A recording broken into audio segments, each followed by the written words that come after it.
Yes, karibu tena kwenye saa ya uamsho ulimwenguni.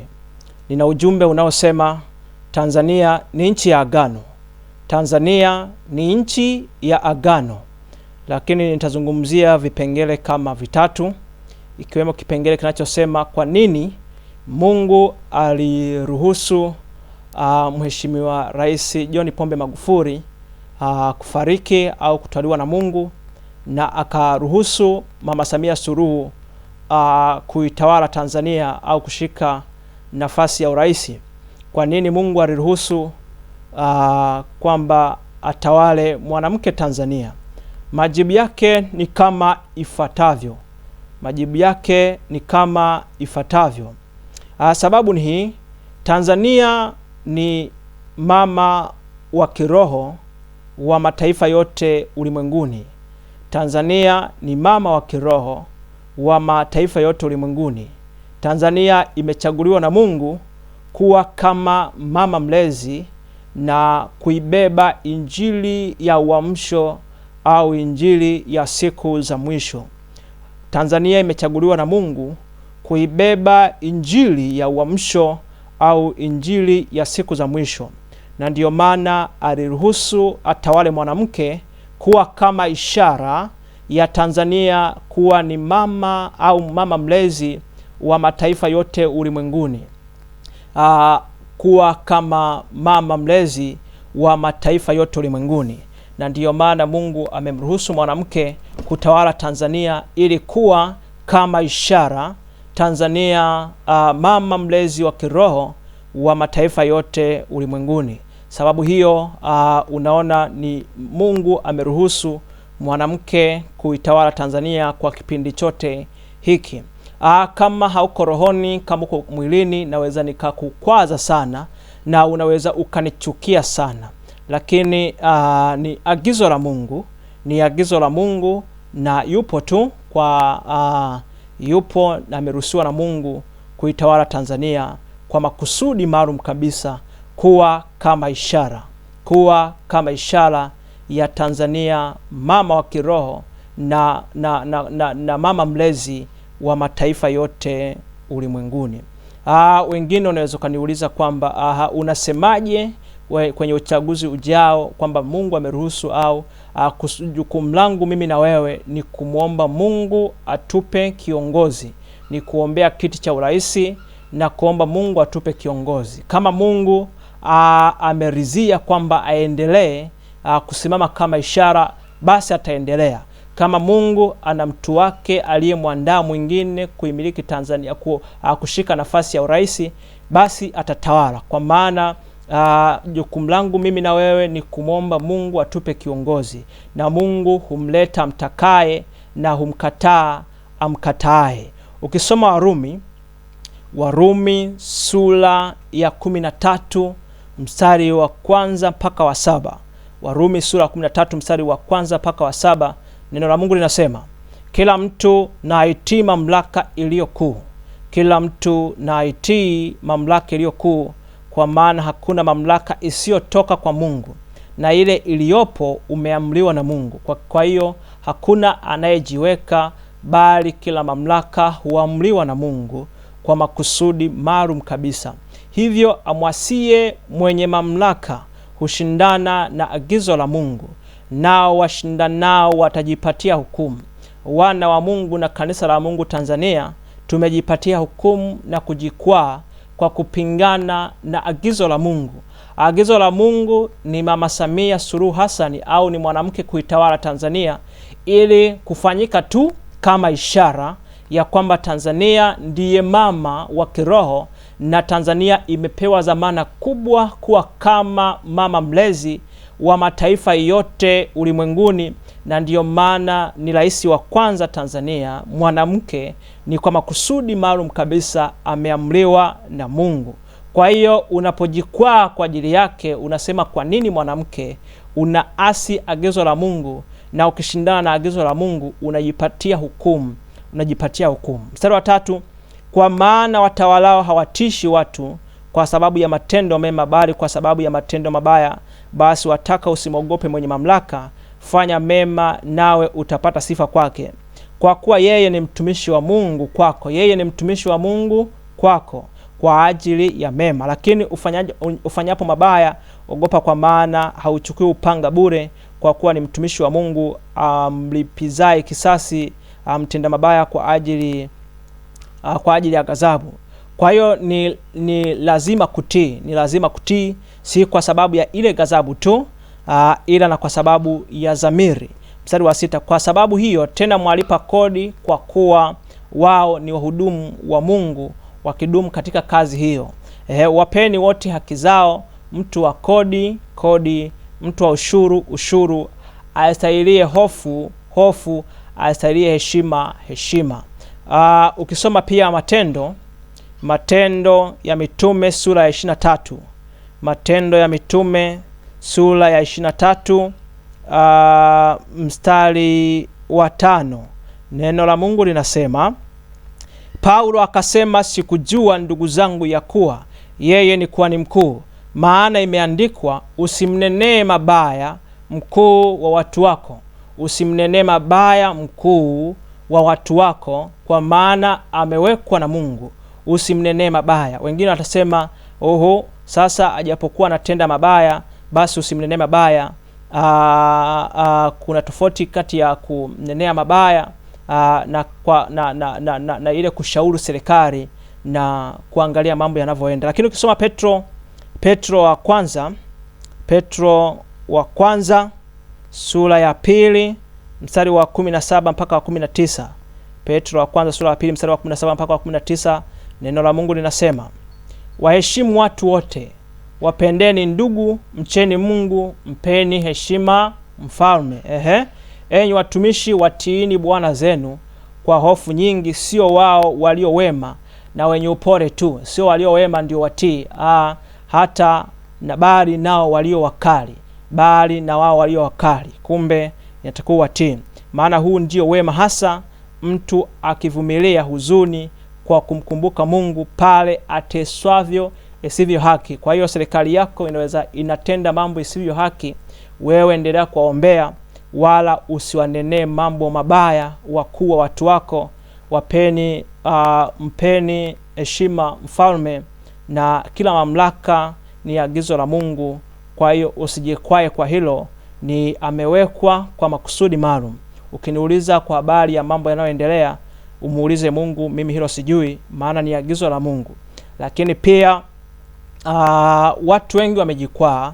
Utaniuliza kwa habari ya uchaguzi ujao, muombe Mungu kwa bidii sana. Kuna mambo hapa nenda kuyazungumzia. Muombe Mungu kwa bidii zote, mwana wa Mungu. Kwa hiyo sasa tuendelee. Tanzania ni nchi ya agano. Mungu ameipa dhamana kubwa Tanzania. Mungu ameipa dhamana kubwa Tanzania kiroho, kuihubiri injili ya uamsho duniani kote, kuihubiri injili ya uamsho au injili ya siku za mwisho duniani kote, na kuwa mlezi wa kiroho kwa mataifa yote ulimwenguni, Kwa maana hiyo sasa Tanzania tuna dhamana kubwa. Tunapolegalega kuomba na kumtafuta Mungu, tunampa nafasi mpinga Kristo kuimiliki dunia. Lakini pia uharibifu tunaupa nafasi kwa mataifa yote. Mataifa yote uharibifu unakuwa ni mkubwa, kwa maana sisi ndio tuliopewa dhamana ya kuhakikisha mataifa yote yanapata msaada Tanzania, kuhakikisha mataifa yote yanapata neno kutoka Tanzania, kuhakikisha mataifa yote yanapata muongozo na direction kutoka Tanzania, kuhakikisha mataifa yote yanapata maelekezo kutokea Tanzania. Kwa hiyo Tanzania tumepewa dhamana kubwa, na kinaa cha taa na sanduku la agano liko Tanzania. Kwa hiyo nikakwambia kwenye pati ya kwanza kwa nilipozungumzia mabadiliko yanayokuja ulimwenguni, kwamba kutakuwa na njaa, vimbunga, matetemeko, mabadiliko juu ya mifumo ya kiserikali, uchumi kushuka, na mabadiliko juu ya uongozi wa nchi mbalimbali duniani, mabadiliko yatakuwa ni makubwa, na nchi nyingine kuongozwa kijeshi, na nikakwambia kwamba na damu zinaenda kumwagika juu ya nchi nyingi,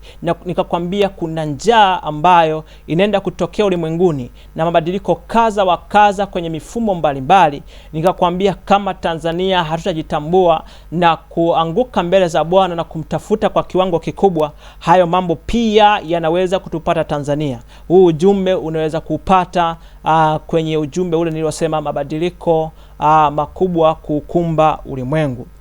Nisikilize kwa makini. Kwa hiyo Tanzania ni mama wa mataifa yote duniani.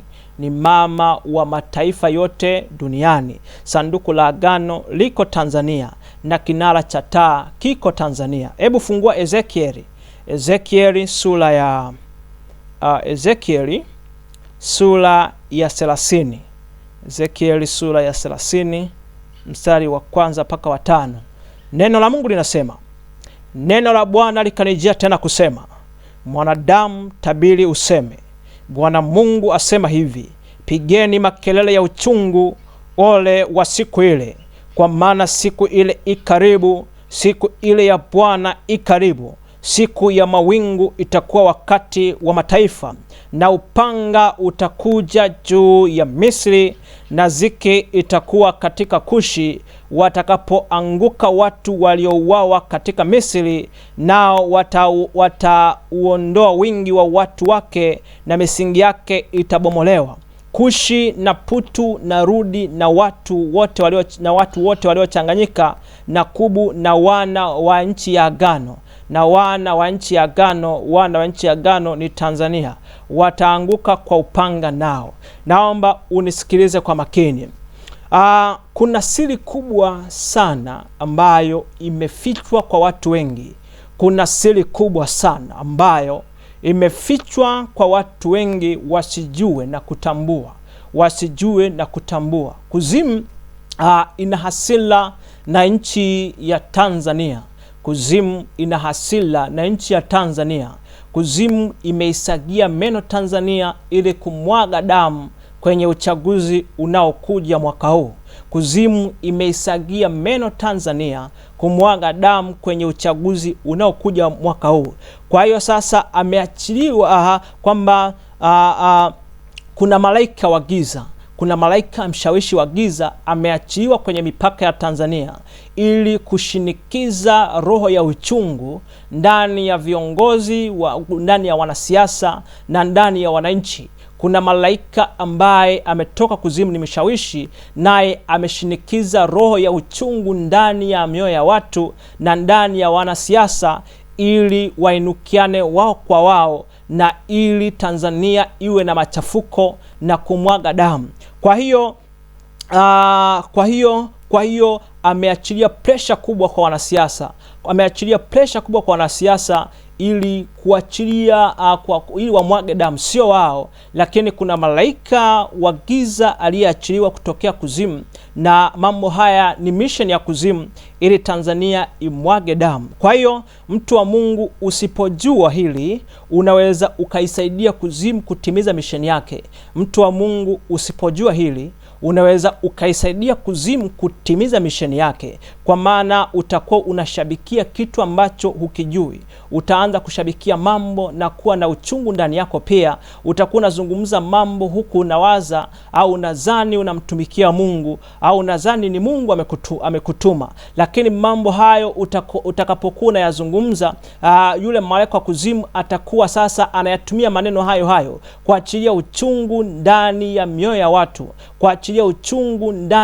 ya watu, ili kwamba kwenye uchaguzi Tanzania imwage damu. Na Tanzania itakapoenda kumwaga damu itajitoa kwenye kinyang'anyiro au kwenye kuwa nchi ya agano na kuondoa kabisa zamana iliyopewa na Mungu. Na tutakapoondoa ile zamana, Tanzania itaenda kumwaga damu, na tutapoenda kumwaga damu tutaharibu kabisa zamana tuliopewa na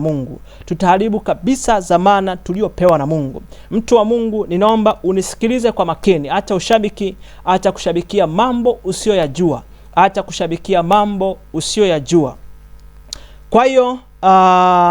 Kwa hiyo huyu malaika wa giza yupo kushinikiza roho ya uchungu ndani ya wananchi, kushinikiza roho ya uchungu ndani ya wananchi, lakini pia na wanasiasa, ili kuwe na fukuto kubwa la kisiasa kwa ajili ya kumwaga damu, kwa ajili ya kumwaga damu. Kwa hiyo na matokeo ya huo uchungu wa watu, matokeo ya uchungu wa watu, kwa hiyo watainukiana wao kwa wao, watachinjana wao kwa wao, na kuharibu kabisa amani ya nchi, na kuharibu kabisa amani ya nchi. Kwa hiyo sasa, mtu wa Mungu, mahali popote ulipo, ni kuombe tusiruhusu damu imwagike Tanzania, kwa maana Tanzania ni nchi ya agano ambayo imepewa dhamana kubwa kuipeleka injili ya uamsho ulimwenguni kote. Imepewa dhamana kubwa kuwa mama wa kiroho wa mataifa yote ulimwenguni, na tumuombe sana Mungu kuzuia roho ya uchungu ndani ya mioyo ya watu, na kuzuia ushawishi wa huyu malaika anaowashawishi viongozi wa serikali, ili kwamba tukuwe na machafuko kwenye uchaguzi. Kwa hiyo popote pale ulipo, Tanzania ya kwetu sisi wote, na tunapenda amani izidi kudumu ndani ya Tanzania. Kwa hiyo omba sana kuzuia damu kumwagika. Ombea Tanzania kama nchi ya agano. Ombea Tanzania kama mama wa mataifa yote, kuipeleka injili ya uamsho. Kwa hiyo unapoenda kuomba, uzuie damu kumwagika, lakini pia uombee mioyo ya viongozi au wanasiasa ambao sasa wako kwenye taifa hili, wamewekwa na Mungu kwa kusudi maalum, lakini shetani mazumuni yake ni kuharibu na kuona tunaharibikiwa. Lakini Mungu ni Mungu, kusudi la Mungu tuwe na amani, na wanasiasa wawepo na wafanye siasa za amani, sio siasa za mashindano, na sio siasa ambazo zitaweka uchungu ndani ya mioyo ya wananchi na kusababisha damu kumwagika. Kwa hiyo agizo la Mungu ni kwamba ombea Tanzania kama nchi ya agano. Ombea Mungu atupe kiongozi, kwa maana kila kiongozi hutoka kwa Mungu, lakini ombea mioyo ya viongozi ili uchungu usiwepo, nao wasamini amani ya nchi, sio kusamini vyeo vyao. Amani ya nchi ni kubwa kuliko cheo unachokigombania. Amani ya nchi ni kubwa kuliko kiti hicho unachokigombania. Kwa hiyo tumuombe Mungu, tuombee wanasiasa, tuombee Mungu atupe kiongozi, na tumuombe Mungu adumishe amani tunapoelekea wakati wa uchaguzi, ili Tanzania iendelee kubaki kama iendelee kubaki kuibeba injili ya uamsho, na kuwa mama wa mataifa, na kuwa mama wa mataifa. Kwa hiyo kwa sababu ya uvivu wa watu kusikiliza, nilianza part 1 mabadiliko yanayokuja ulimwenguni. Niliongelea vitu vizito ambavyo vitaikuta dunia, lakini na Tanzania haya mabadiliko yatatupata, na hayo majanga ya asili yatatupata endapo hatutaanguka mbele za Mungu. Lakini tutakapokuwa tunashabikia tu mambo tusiyoyajua, na wewe unaongea tu, unasema amani inatafutwa kwa damu, basi ujue tutaenda kumwaga damu, na tutajiondoa kabisa kuwa nchi ya agano, na tutaliharibu kusudi la Mungu. Kwa hiyo usishabikie kila kitu, bali muulize Mungu, na Mungu atakujulisha mapenzi yake. Na usiinuke tu, usimuinukie tu mtu kiongozi aliyewekwa na Mungu kwa makusudi maalum, wala usimtukane mtu mkuu wa watu wako, bali anayepaswa kupewa heshima mpeni heshima. Na tukiteswa kwa sababu ya haki, katika Petro ilivyosema kwamba tuvumilie, na hiyo ndio sababu yetu. Amen, amen. Kwa hiyo nitaendelea tena kuachilia mambo mazito. Part inayofuata tutazungumzia kuhusiana na vita ya dunia, lakini nitazungumza kwa habari ya Russia kuitawala dunia rasmi na Marekani kuangushwa. Kwa hiyo huu ni ujumbe maalum sana. Nikuombe mtu wa Mungu, uombe sana sana, tumlilie Mungu kwa toba, na tuombee viongozi, na ili Mungu aingilie kati, na ujitambue wewe ni nani. Hii ni nchi ya agano, na Mungu akubariki sana. Amen, amen.